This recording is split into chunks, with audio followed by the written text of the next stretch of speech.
Hi mga loves! Welcome back to my channel, Jersey's Kitchen! Kamusta na mga beauty nyo dyan?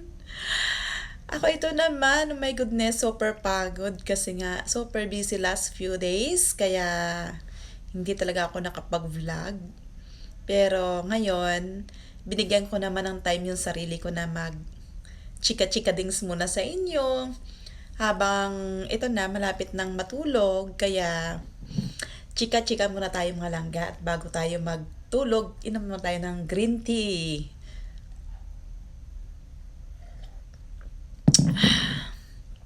Ang sarap kasi mga langga bago ka matulog, uminom ka ng green tea.